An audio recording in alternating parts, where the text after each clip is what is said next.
മാസത്തിലെ ഒരു ചതയൊക്കെ വന്നു കഴിഞ്ഞാൽ പ്രഭാഷണത്തിനൊക്കെ ഞങ്ങളൊക്കെ പല വേദികളിലും ചെല്ലുമ്പം സ്ഥിരം കാണുന്ന കാഴ്ചയാണ് 4 പേരായിരിക്കും അവിടെ ശാഖയിലുണ്ടാവുന്നത്. ആരൊക്കെയാണെന്നറിയാലോ? സെക്രട്ടറിയും പ്രസിഡന്റും പിന്നെ വനിതാ സംഘത്തിൻ്റെ 80 പേരും. ഇവരാകെപ്പാടെ കിടന്ന് വിഷമിക്കുക. വരും കേട്ടോ, ആൾക്കാരൊക്കെ വരും, വിഷമിക്കേണ്ട. ആർക്കാ വിഷമം? അവർക്ക് സങ്കടമാണ് വെച്ചാൽ അവരുടെ ശാഖയിൽ വന്നിട്ട് ആളൊന്നും ഇല്ലെന്നുള്ളൊരു പേരുദോഷം കേൾക്കണ്ടല്ലോ. അപ്പം നമ്മളിതിങ്ങനെ സ്ഥിരം കണ്ടുകൊണ്ട് പറയും അതിലൊന്നും ഒരു കാര്യമില്ല. കുറേ പേരൊരു വേദിയിൽ വന്നിരുന്നു എന്ന് വെച്ചിട്ട് ആരും തികഞ്ഞ ഗുരുഭക്തരൊന്നും ആകാനായിട്ട് പോകുന്നില്ല. ആൾക്കാരുടെ എണ്ണത്തിലല്ല, ഒരാൾക്കെങ്കിലും. ഇപ്പൊ ശുഗബ്രഹ്മർഷി ഭാഗവതം പറഞ്ഞു കൊടുക്കുമ്പോൾ കേൾക്കാൻ ഒരൊറ്റ ശ്രോതാവേ ഉണ്ടായിരുന്നുള്ളൂ. ആരായിരുന്നു?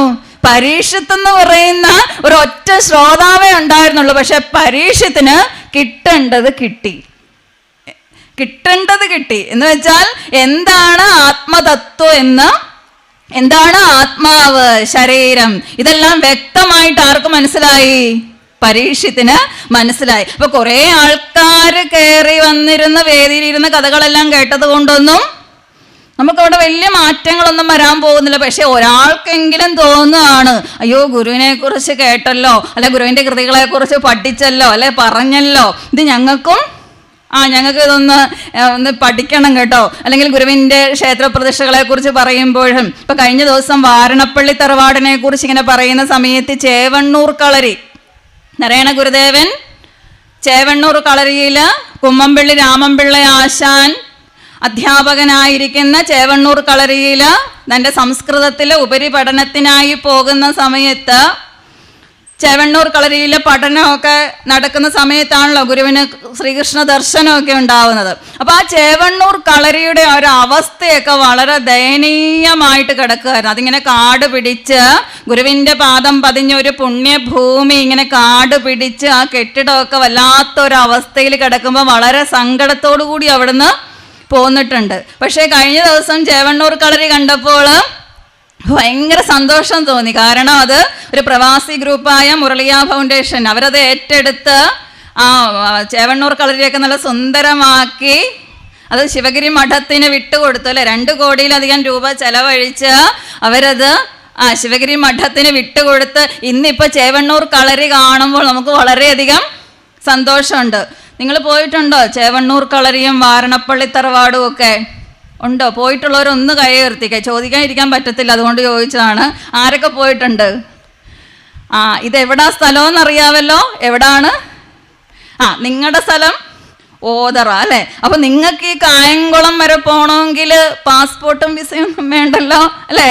എത്ര അടുത്ത് കിടക്കുന്ന ഗുരുവിൻ്റെ പാദം പതിഞ്ഞ, ഗുരു കൃഷ്ണനെ ദർശിച്ച, ഭാഗവത സപ്താഹമൊക്കെ വെക്കുമ്പോൾ നമ്മൾ മുഴുവൻ നേരവും പോയിരുന്ന് ഭഗവാന്റെ കഥകൾ കേൾക്കുന്നു. വളരെ നല്ല കാര്യമാണ്. പക്ഷേ നാരായണ ഗുരുദേവൻ വാസുദേവ അഷ്ടകം എന്ന് പറയുന്ന ഒരു കൃതിയില കൃഷ്ണന്റെ സ്വരൂപത്തെ ക്യാപ്സൂളായിട്ട് തന്നിട്ടുണ്ട്.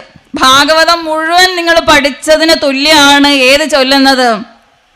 ശ്രീവാസുദേവ സരസേരുഹ പാഞ്ചജന്യ കൗമോദഗീ ഭയ നിവാരണ ചക്രപാണേ ശ്രീവത്സവത്സ സകലാമയ മൂലനാശിൻ ശ്രീഭൂപദേ ഹര ഹരേ സകലാമയം മേ.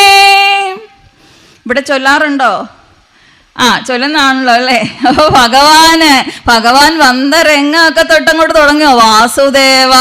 വാസുദേവൻ വന്നപ്പോൾ ഉണ്ടല്ലോ കയ്യിലെ സരസീരുഹം ഉണ്ടായിരുന്നു, പാഞ്ചജന്യം ഉണ്ടായിരുന്നു, ശത്രുക്കളെയൊക്കെ അടിച്ച് നിരപ്പാക്കുന്ന കൗമോദകി എന്ന് പറയുന്ന ഗദയുണ്ടായിരുന്നു.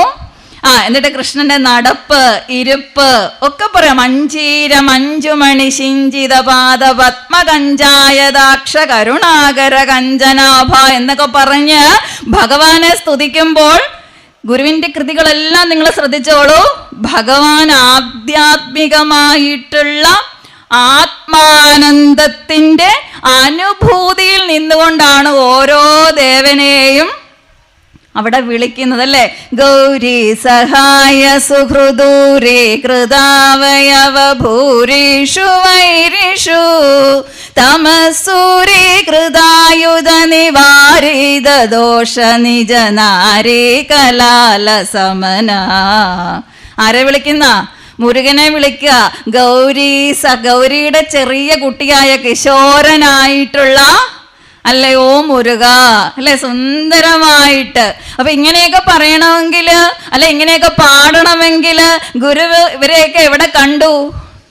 തൻ്റെ ഉള്ളിൽ തന്നെ, അല്ലെ, ഗുരുവിന്റെ ദർശനത്തിന്റെ വെളിച്ചത്തിലാണ് ഗുരുവിന്റെ എല്ലാ കൃതികളും. നമ്മൾ തുടങ്ങുമ്പോൾ അറിയാം ഞാനും ഈശ്വരനും രണ്ടായിട്ടാണ് നിൽക്കുന്ന ഗുരുവിന്റെ കൃതികളിലെല്ലാം. തുടക്കം അങ്ങനെയാ, പക്ഷെ ഒടുക്കാവുമ്പം ഒന്നാവും കേട്ടോ.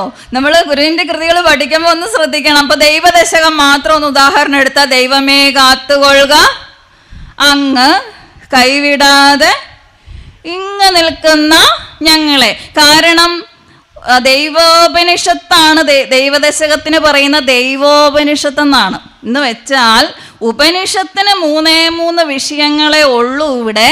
ജീവൻ, ജഗത്ത്, ഈശ്വരൻ എന്നാണ്.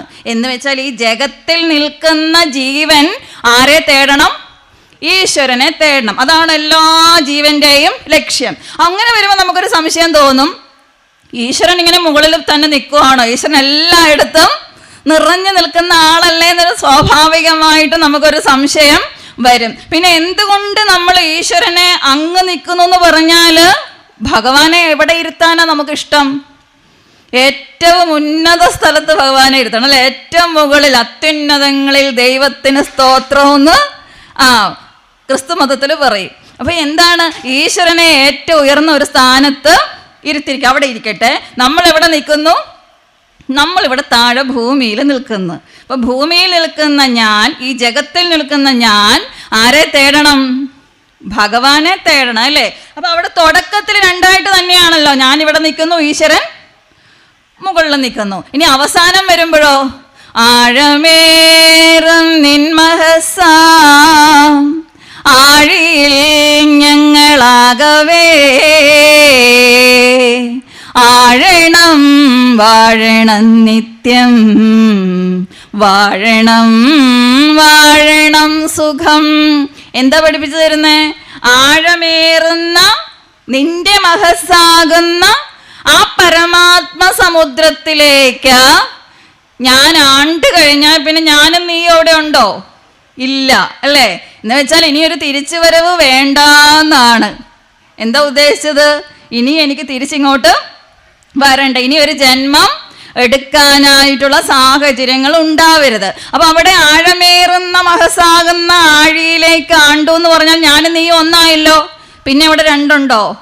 ഇല്ല, ഒന്നായി. അപ്പൊ തുടക്കത്തിൽ രണ്ടായിട്ട് നിൽക്കുന്നു, ഒടുക്കായപ്പോ എന്ത് വന്നു? ഒന്നായി. അപ്പൊ ഗുരുവിന്റെ ദർശനം അതാണ്, അല്ലേ? രണ്ടില്ല. ഗുരുവിന്റെ ദർശനത്തെ അതിനാണ് നമ്മൾ പറയുന്നത് അദ്വൈതം. രണ്ടില്ല കുഞ്ഞെ. ഇവിടെ പലതായിട്ട് നീ എന്തെന്തൊക്കെ കാണുന്നുണ്ടോ? ഇപ്പൊ ആത്മോപദേശ ശതകത്തിന്റെ 50-ാമത്തെ ഒരു ശ്ലോകമുണ്ട്.